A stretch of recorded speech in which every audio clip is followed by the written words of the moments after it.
कल प्रधानमंत्री जी ने अपने भाषण में विपक्ष के बारे में बोला था कि विपक्ष आंदोलन की बात कर रहा है, मगर जो कृषि कानून है उनके कंटेंट के बारे में और उनके इंटेंट के बारे में विपक्ष नहीं बोल रहा है। तो मैंने सोचा आज प्रधानमंत्री जी को खुश करें और जो 3 किसान के बिल हैं, खेती के बिल हैं, उनके कंटेंट का और इंटेंट का की बात करें। हाँ, बजट पे बोलेंगे। आप शांत हो जाइए प्लीज।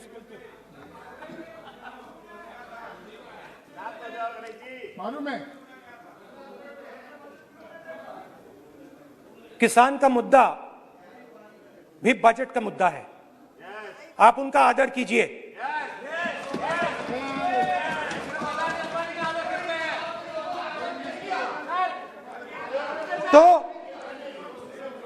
तो बात है कि इन 3 कानूनों का कंटेंट और इंटेंट क्या है। तो पहले कानून का कंटेंट, कोई भी व्यक्ति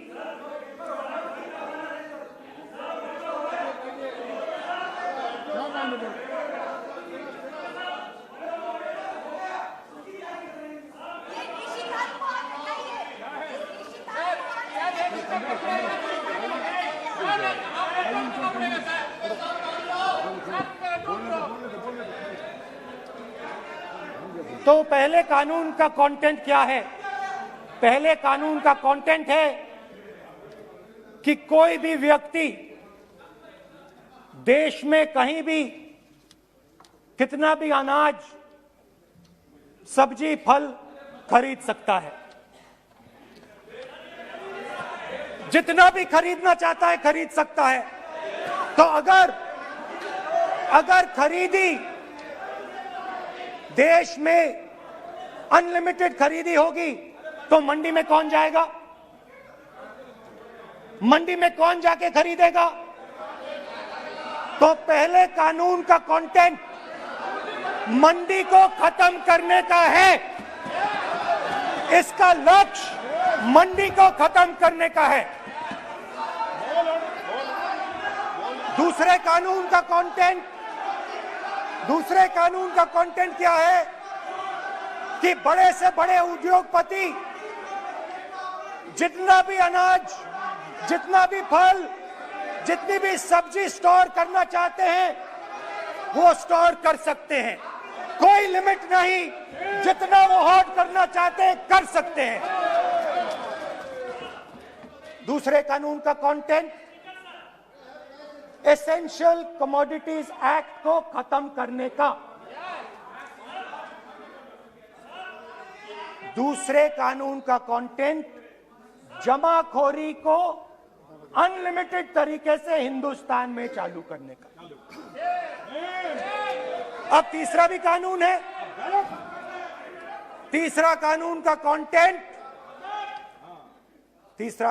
कंटेंट जब एक किसान हिंदुस्तान के सबसे बड़े उद्योगपति के सामने जाकर अपने अनाज के लिए, अपनी सब्जी के लिए, अपने फल के लिए सही दाम मांगे तो उसे अदालत में नहीं जाने दिया जाएगा। तीसरे कानून का कंटेंट आपको याद होगा,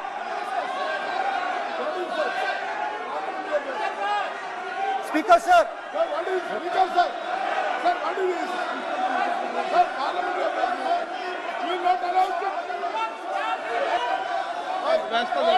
डरते क्यों? सुनो, तू हिलिया फर्दम पागल, सुन अपने स्पीकर सर, दादा स्पीकर सर, आप बजट फैमिली प्लानिंग का आप बजट पर बात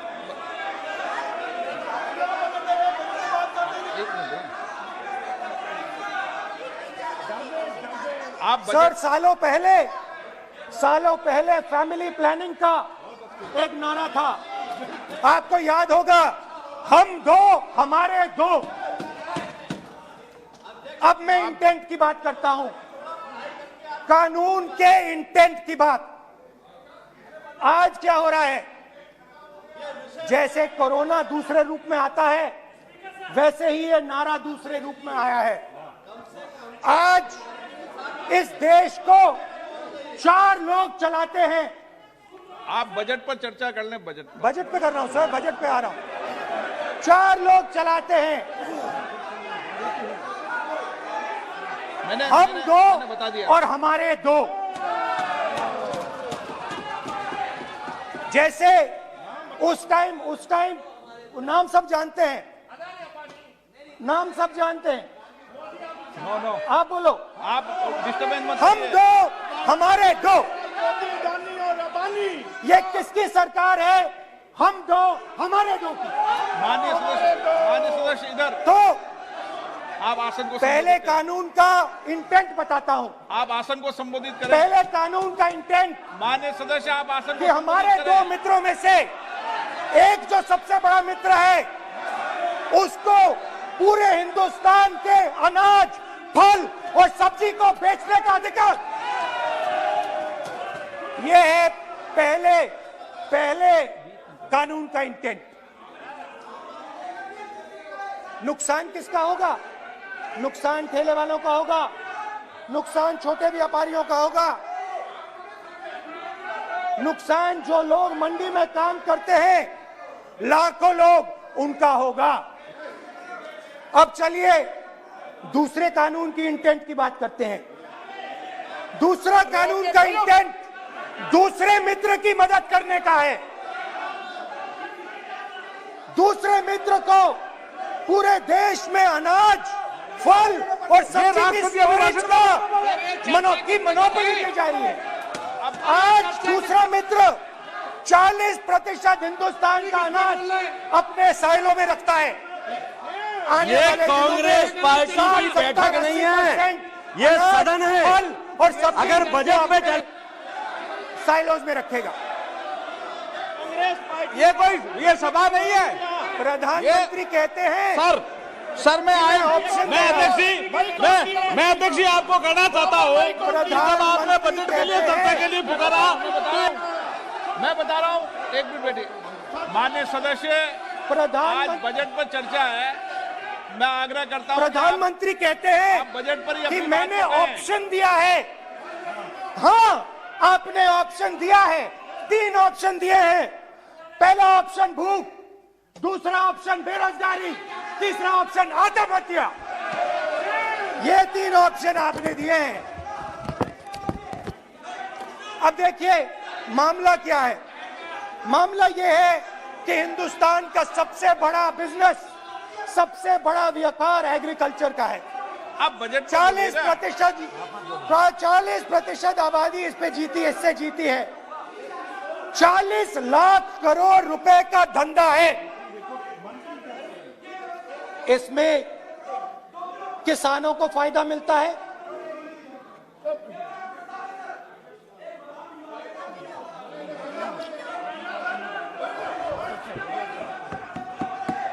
तो दूसरे कानून का थोड़ा मैं इंटेंट समझा देता हूं। दूसरे कानून का इंटेंट है, पानी दो, पानी गिर जाएगा, पानी दो। दूसरे कानून का इंटेंट है कि एक व्यक्ति को आप पूरे देश के अनाज की स्टोरिंग की मोनोपोली दे दो, और जब किसान अपने अनाज के लिए सही दाम मांगने जाएगा, तो जिसके पास स्टोरेज की मोनोपोली होगी वो मार्केट में अनाज डालेगा और किसान से कम पैसे में खरीद करेगा। और जब वही किसान कंज्यूमर बनके अपना ही माल खरीदने जाएगा, तो वही व्यक्ति अपने गोदाम से जब बजट पे चर्चा है सर, बजट पे चर्चा है, राष्ट्रपति अभी भाषण पे आपने चर्चा समाप्त कर दी, प्रस्ताव पास करके राष्ट्रपति जी को भेज दिया, अब उसी पे चर्चा करके राष्ट्रपति जी का भी और आपका भी अपमान कर रहे हैं सर, ये आपका भी अपमान कर रहे हैं, सदन का भी अपमान कर रहे हैं सर। ये कि इस देश की जो रीढ़ की हड्डी है, किसान, मजदूर, छोटे दुकानदार, व्यापारी, उस रीढ़ की हड्डी को तोड़ के टुकड़े टुकड़े करके दो मित्रों को दे दो। Sir rule 218 sir, rule 218 sir, rule sir, the debate on appropriation bill shall be restricted. The debate on appropriate bill shall be restricted to the matters of the public importance or administrative clausely employed in the grants covered by the bill which have not already been raised while the relevant demands of grants were under consideration. I would like to remind him that he should restrict his speech to the budget. Number 2, and he is claiming that 40% of the groceries and other things, vegetables, they are kept in Adani's and Ambani's place. Let him prove that. Where from? He should place it on the table. He should place it on the table. Where can he get all these documents? Where statistics कहाँ से आए? इसको authenticate करना है. Record में नहीं जाएगी. चलिए बैठिए. आप बोलने दे रहे हैं क्या? सर आपने माइक बंद कर दिया. बोलने दीजिए. बैठिए. माइक बंद कर दिया सर आपने. सर बैठिए. आप क्यों डिस्टर्बेंस कर? आप बोलने दीजिए ना. आप कोई रूल बता रहे हैं क्या? आप कोई रूल बता रहे हैं? अधीर रंजन जी, अधीर रंजन जी, अधीर रंजन जी को बता जाए.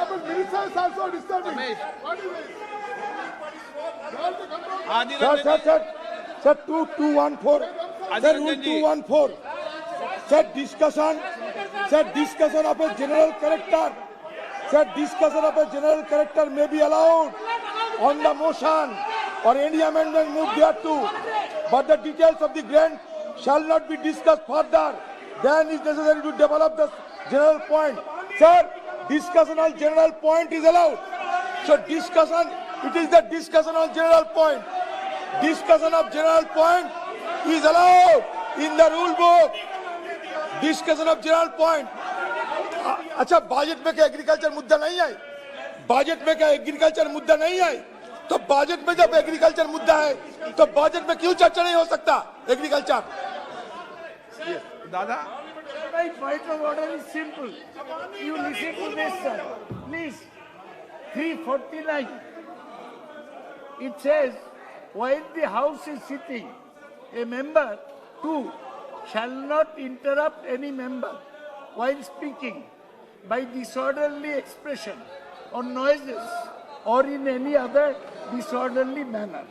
While Honorable Member Rahul Gandhi is speaking, तब तो डिस्टर्ब कर रहा है.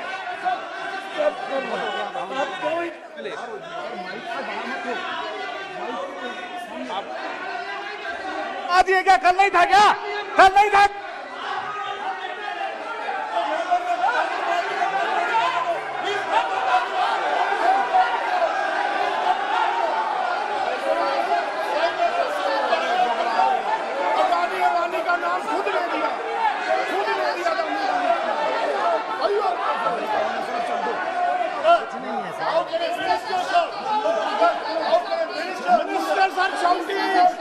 मंत्री शोर डाल रहे हैं. मंत्री, ऐसा कभी हुआ नहीं. मंत्री भाग रहे हैं, रूल बुक ढूंढ रहे हैं.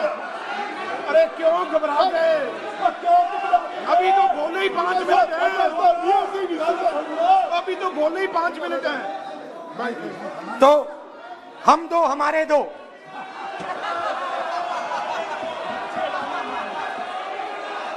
वो आपको याद होगा, वो फोटो होती थी 4, हम दो हमारे दो.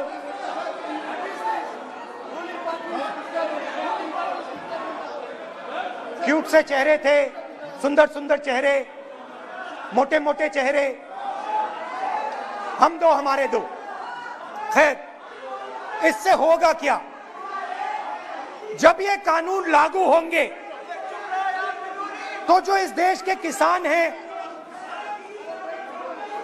इस देश के मजदूर हैं, छोटे व्यापारी हैं, इनका धंधा बंद हो जाएगा। इनमें से किसानों की खेत चली जाएगी, किसान को सही दाम नहीं मिलेगा, छोटे दुकानदारों की दुकान बंद हो जाएगी और सिर्फ दो लोग, हम दो और हमारे दो इस देश को चलाएंगे। हिंदुस्तान का फूड सिक्योरिटी का सिस्टम है वो नष्ट हो जाएगा और पहली बार सालों बाद एक बार फिर पहली बार हिंदुस्तान के लोगों को भूख से मरना पड़ेगा। रूरल इकोनॉमी नष्ट हो जाएगी और ये देश रोजगार नहीं पैदा कर पाएगा। ये नई चीज नहीं है, ये आप मत सोचिए कि ये नया अटेम्प्ट है, पहला अटेम्प्ट है। ये पहला नहीं है, ये काम प्रधानमंत्री ने हम दो हमारे दो के लिए पहले नोटबंदी में शुरू किया था। पहली चोट नोटबंदी थी। आइडिया क्या था? गरीबों से, किसानों से, मजदूरों से उनका पैसा लो, बैंक में डालो और हम दो हमारे दो के जेब में डालो। स्मॉल मीडियम सेक्टर को खत्म कर दिया, किसानों को बर्बाद कर दिया। वहां नहीं रुके, फिर गए जीएसटी, गब्बर सिंह टैक्स, 5 अलग अलग टैक्स और फिर से उन्हीं बेचारों पर आक्रमण, उन्हीं किसानों पर, उन्हीं मजदूरों पर, उन्हीं व्यापारियों पर आक्रमण। फिर कोरोना आता है।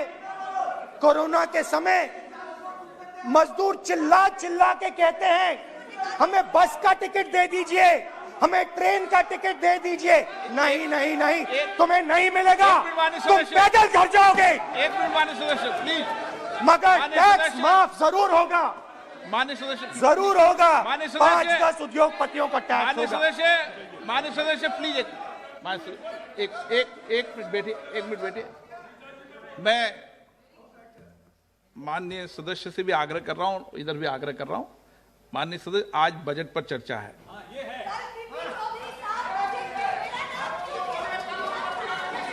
चलो चलाओ। मैं आ रहा हूं सर बजट पे, सर मैं आ रहा हूं बजट पे। मैं सर 5 मिनट में बजट पे आ रहा हूं। मैं फाउंडेशन लगा रहा हूं अभी, फाउंडेशन।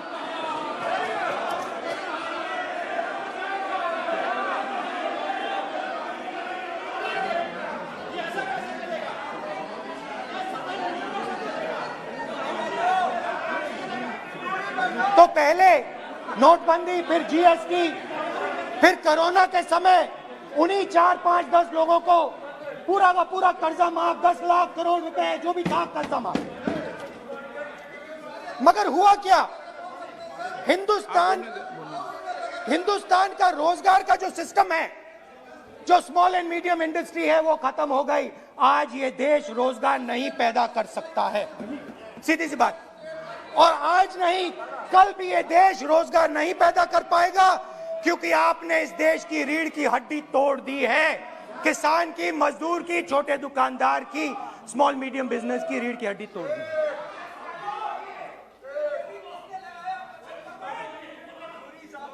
मगर ये मत समझिए कि ये किसानों का आंदोलन है। ये किसानों का आंदोलन नहीं है। आपको बात अभी समझ नहीं आई है। ये देश का आंदोलन है और ये किसान सिर्फ रास्ता दिखा रहा है। किसान अंधेरे में टॉर्च दिखा रहा है और एक आवाज से ये पूरा देश उठने वाला है।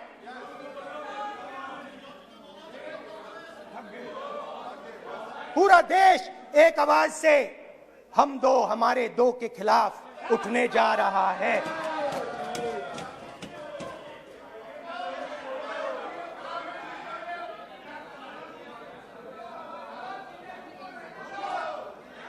और ये याद रखिए, मैं कह रहा हूं, लिख के ले लीजिए। आप सोचते हो कि हिंदुस्तान के किसान को, मजदूर को, छोटे दुकानदार को अपने पैसे से, अपने धन से परे कर सकते हो। ये आप सोचते हो, आप ये सोचते हो। आप लिख के ले लो मुझसे, किसान 1 इंच पीछे नहीं हटने वाला है। किसान आपको हटा देगा, मजदूर आपको हटा देगा, छोटा दुकानदार आपको हटा देगा, मगर वो पीछे 1 इंच नहीं हटने वाला। आपको कानून वापस लेना ही पड़ेगा। अब बात करते हैं बजट की। जब बजट पर बातचीत करने की बात उठी थी, प्रेसिडेंट एड्रेस पे बात करने की बात उठी थी, तो हमने कहा था, विपक्ष ने कहा था, हमें किसानों के आदर करने के लिए किसानों के सब्जेक्ट पे अकेला बोलने दीजिए, एक साथ हम सब मिलकर किसानों के मुद्दे पे बोलेंगे। स्पीकर सर ने सरकार से पूछा और सरकार ने कहा नहीं, किसानों के मुद्दे पर चर्चा नहीं होगी, बजट पे होगी और प्रेसिडेंट एड्रेस पे होगी, अलग चर्चा किसान के मुद्दे पे नहीं हो सकती। तो प्रोटेस्ट में मैं कह रहा हूं, मैं बजट पे आज यहां टिप्पणी नहीं करने वाला हूं। मैं आज सिर्फ किसान के मुद्दे पे बोलूंगा और उसके बाद मैं अपना मुंह चुप कर दूंगा। अंत में मैं कहना चाहता हूं कि जो 200 किसान शहीद हुए, उनको इन लोगों ने श्रद्धांजलि नहीं दी। मैं सब सांसदों से कहना चाहता हूं, मैं अपने भाषण के बाद 2 मिनट शहीदों के लिए मौन रहूंगा। आप मेरे साथ खड़े हो जाइए। धन्यवाद।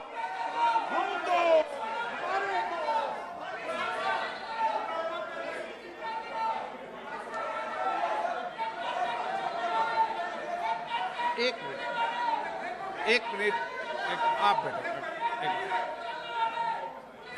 एक मिनट, माननीय